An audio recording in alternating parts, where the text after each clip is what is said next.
엘리야와 나아만처럼 믿음과 인내의 기도라고 제목 정하고 은혜 나누기를 원합니다. 그래서 주님이 우리에게 말씀하셨어요. 항상 기뻐하라. 그 다음에 쉬지 말고 기도하라. 우리는 주님을 따르면서 우리를 향한 하나님의 뜻이 쉬지 말고 기도해라는 거예요. 쉬지 말고 기도하라는 게 우리가 사시나무처럼 사니, 바람 많은 세상에 사니, 바람이 없을 때는 속에서 기운 딸리는 세상에 사니 기도하면서 살아야 하는 거예요. 여러분과 제가 영안을 들고 살기를 원합니다.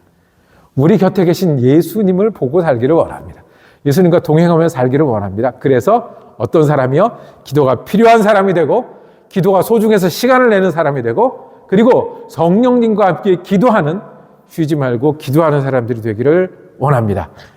쉬지 말고 기도하는 거를 오늘 좀 길게 풀어놓은 게 있어요. 13절입니다. 13절입니다. 쉬지 말고 기도한다는 말씀은 우리 함께 다시 읽을까요? 시작. 여러분 가운데 고난을 받는 사람이 있습니까? 그런 사람은 기도하십시오. 즐거운 사람이 있습니까? 그런 사람은 찬송하십시오. 즐거운 사람이 있습니까? 찬송하십시오. 이 말은요, 원어에 보면 시편을 가지고 노래하십시오가 되어 있어요. 그러니까 찬송하십시오는 그냥 내가 흥얼거리는 그런 찬송이 아니에요. 주님의 말씀을 가지고 그걸 가지고 찬양하라는 말씀이에요. 쉬지 말고 기도하라는 거는 이거예요. 예수 믿고 살아가는 거는 사시나무처럼 바람이 많은 세상에서 계절을 따라 살아갈 수밖에 없는 우리가 주님 앞에 기도로 살아가는 건 이거예요. 고난받을 때면 어떻게 하라고요? 기도하면서 이겨내라는 거예요. 힘을 내야 될 때는 어떻게 하라고요? 말씀을 붙들고 찬양하면서 이겨내라는 거예요. 이게 예수 믿는 사람들이 사는 거고요. 이게 기도하는 사람들이 사는 거예요. 어떻게 해요? 다시 한번 볼게요. 고난을 받고 힘들면 어떻게 하라고요? 기도하면서 이겨내라는 거예요. 그 다음에 내가 힘을 내야 되고 주님 앞에 나가야 될 때는 어떻게 해요? 말씀을 붙들고 찬양하라는 거예요. 이게 쉬지 말고 기도하라는 거예요. 어떻게 해요? 고난 받을 때도 기도하고 힘이 날 때도 기도하니까 이게 쉬지 말고 기도하라는 거예요. 우리 어렸을 때 학교 선생님들이 우리들에게 계속해서 했던 말이 있어요. 근데 정말 좋은 말인데 어른 돼서 안 들으려고 그러는 말이 있어요. 걱정할 거 다 걱정하고 언제 공부하니? 상처받을 거 다 상처받고 언제 사람을 만나니? 실망할 거 다 실망하고 언제 열심히 사니? 경쟁할 거 다 경쟁하고 언제 마음이 평안하니? 잘난 척할 거 다 잘난 척하고 언제 예수 믿니? 맞아요. 예수 믿는 건요, 고난이 없을 수는 없으나 고난이 있을 때는 어떡하라고요? 기도하면서 이겨내고요. 힘내야 되고 힘을 모아야 되고 주님의 도우심을 구할 게 없을 수는 없으나 그때는 어떡하라고요? 말씀을 붙들고 찬양하라고 그렇게 말씀하십니다. 저와 여러분이 새해가 됐는데 새해는 새 결심이 있어야 새해잖아요. 달력 넘어간다고 새해가 아니고요. 어떤 결심이 있어야 되겠습니까? 이 말씀이 우리의 말씀이 되기를 원합니다. 고난이 있을 때 저와 여러분이 기도함으로 지내는 믿음의 사람 되기를 원합니다. 힘을 내야 될 때 말씀을 붙들고 어떻게 하는 사람이요? 찬양하는 사람들이 되기를 원합니다. 구체적으로 어떻게 하는 거냐? 두 가지 예를 오늘 간단하지만 중요하게 찾아보겠습니다. 누구처럼? 엘리야처럼 이 기도를 고난받을 때 기도하기를 계속하고 힘내야 될 때 찬양하기를 계속하는 기도를 엘리야처럼 하라고 했습니다. 엘리야가 어떻게 했는데요? 그 옆에 말씀 한번 볼까요? 엘리야 열왕기상 18장입니다.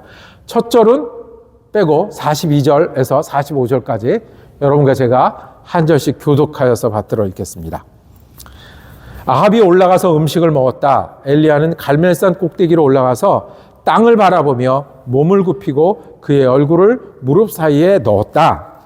그리고는 그의 시종에게 올라가서 바다 쪽을 살펴보라고 하였다. 시종은 올라가서 보고 와서 아무것도 보이지 않는다고 말하였다. 엘리야가 다시 그의 시종에게 7번을 그렇게 더 다녀오라고 하였다. 7번째가 되었을 때에 그 시종은 마침내 사람의 손바닥만한 작은 구름이 바다에서부터 떠올라오고 있다고 말하였다. 그러자 엘리야는 아합에게 사람을 보내어 비가 와서 길이 막히기 전에 병거를 갖추고 내려가라는 말을 전하라고 하였다. 그러는 동안에 이미 하늘은 짙은 구름으로 캄캄해지고 바람이 일더니 곧 큰 비가 퍼붓기 시작하였다.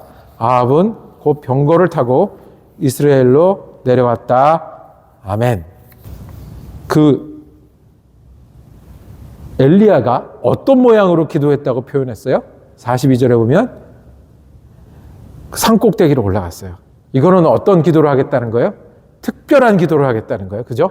올라가서 땅을 바라보며 몸을 굽히고 그의 얼굴을 무릎 사이에 넣었다. 여러분 이거 한번 해보신 적 있으십니까? 이 엘리야 장면 요거 보신 적 있잖아요. 요거 해보신 적 있으신가요? 얼굴을 무릎 사이에 넣고 기도하는 기도가 어떤 것일까? 궁금하지 않습니까? 그래서 해보려고 해봤던 적이 있어요. 네. 될까요? 네. 저는, 이거 안 돼요. 저는 항상 다리가 짧은 사람이었어요. 평생에. 그리고, 날씬했던 적이 없어요. 그래서 배가 걸려서 안 돼요. 근데 이거 아무도 안 돼요. 이 땅에, 이 표현이 뭘까요? 기도할 때 이렇게 기도하라고 얘기한 걸까요? 기도의 자세를 가르쳐 준 걸까요? 얼마나 간절하게 기도했는지를 우리에게 말씀했어요. 그런데 몇 번 기도했다고 얘기를 했죠? 7번 기도했어요. 7번 어떻게 기도했어요? 간절하게 기도하고 다시 고개를 들었어요.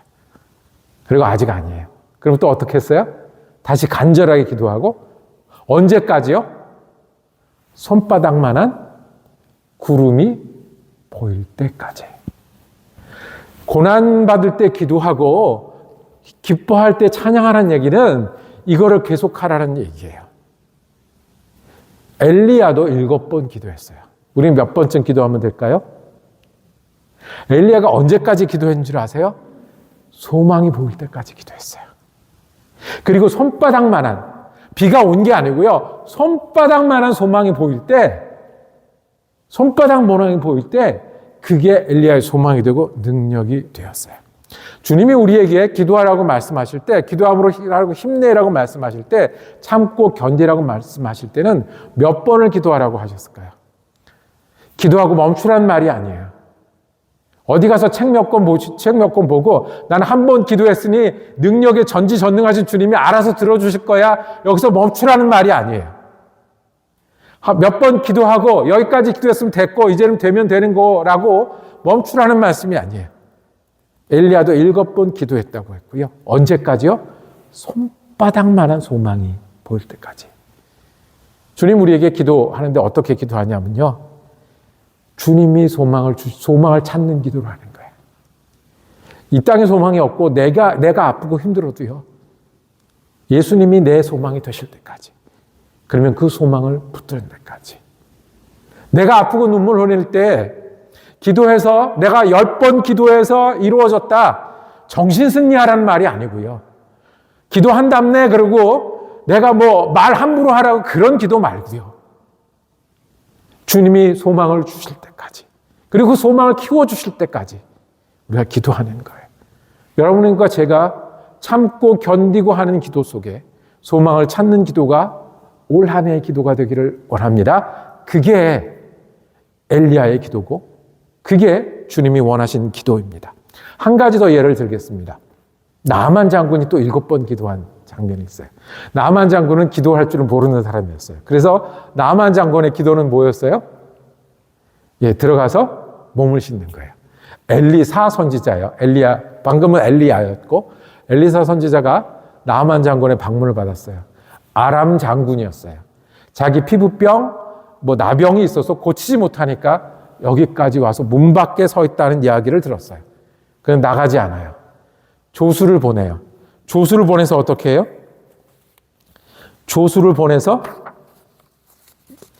지시를 해요. 뭐라고 하는지 제가 여기 성경 말씀을 읽을게요. 열왕기하 5장 10절인데요. 엘리사는 사환을 시켜서 나아만에게 요단 강으로 가서 몸을 7번 씻으면 장군의 몸이 다시 깨끗하게 될 것이라고 말하였다 얘기했어요. 아람 장군이면 sick days, 내가 아픈데 뭐를 가지고 올 수 있어요? 그 당시의 제국 아람 왕의 친서를 가지고, 자기 sick 때문에 친서를 가지고 올 수 있는 사람이에요. 자기가 전쟁을 일으킬 수도 있고요. 그리고 자기가 남의 나라를 공격할 수도 있는 힘을 가지고 온 사람이에요. 그 사람이 밖에 서 있는데 사환을 보냈어요. 나아만 장군이 하려고 했어요? 하지 않았어요. 이유는 분명해요. 내가 여기까지 왔는데 어떻게 해야 되는데? 환영해야 되지 않냐는 거예요. 내 여기까지 와야 되는데 나와서 하나님의 이름을 부르면서 안수기도 해줘야 되는 거 아니냐는 거예요. 왜 안 하냐는 거예요. 그리고 어디 가서 씻으라고? 요단강.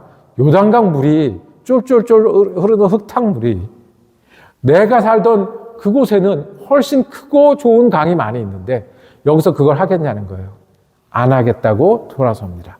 부하들이 말립니다. 여기까지 왔는데 해보십시다. 한 번 했어요. 차도가 있었을까요? 없었어요. 2번 했어요. 차도가 있었을까요? 몇 번까지요? 7번까지 했어요. 차도가 없어도 마음이 내키지 않아도 했어요. 기도한다는 거는요, 내가 주님 앞에 기도하고 산다는 거는 이거예요. 안 할 이유를 찾으면 너무너무 많아요. 기도하면 즉각 돼야지. 기도하면 마음이 평안해야지. 기도하면 하기 전보다 달라져야지. 기도하면 뭐가 있어야지. 안 할 이유를 찾으면 너무너무 많아요. 바빠요. 마음이 상했어요. 기분이 나빠요. 이 자리는 안 되는 것 같아요. 이 시간은 안 되는 것 같아요. 요 제목은 안 되는 것 같아요. 그 사람을 향해서는 안 되는 것 같아요. 앉은 자리에서도 100가지는 찾을 수 있어요. 근데 한 가지가 있어요. 기도하는 걸 들으시는 하나님이 계시니 내가 기도하는 거예요. 그 일을 계속하는 거예요. 7번 아니라 70번씩 7번이라도. 그러면 하나님이 함께 일하시지 않아요. 환경을 바꿔주시든지 아니면 나를 바꿔주시든지 내 몸을 바꿔주시든지 마음을 바꿔주시든지 저 사람을 바꿔주시든지 나를 바꿔주시든지. 조지 뮬러라는 사람이 한국 사람들에게 유명해요. 베스트셀러 책 중에 10만 번 응답받은 기도의 비밀이라는 책이 있어요. 근데 그분이 기도 응답 받지 못한 게 있었대요.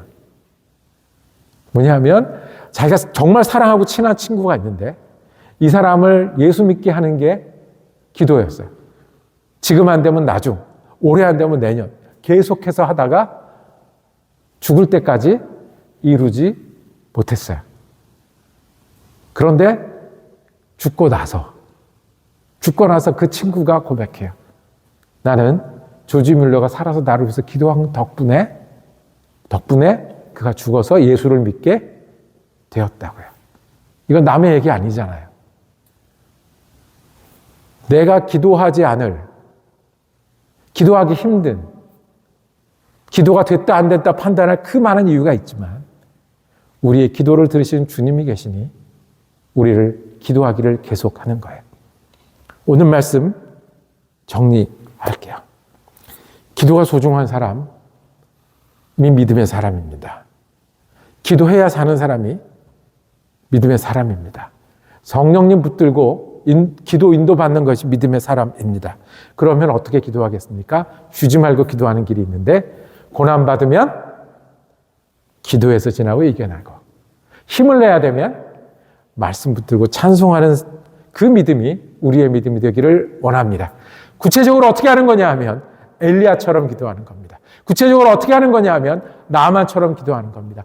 기도하면서 소망을 찾고 그 소망을 붙들고 기도하고요. 나아만처럼 오늘 안 되면 내일 안 되면 모레 기도할 이유, 주님이 들으시기 때문에 그 많은 이유를 뒤로 하고 그 어려운 일들을 다 뒤로 하고 기도하는 사람들입니다.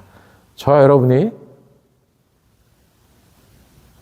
예수를 증거할 때 기도하는 사람으로 증거하길 원합니다. 기도함으로 깨어있고, 기도함으로 평안하고, 기도함으로 소망을 붙들고, 어제 기도하고 오늘 기도함으로 예수를 전하는 저와 여러분이 되기를 원합니다.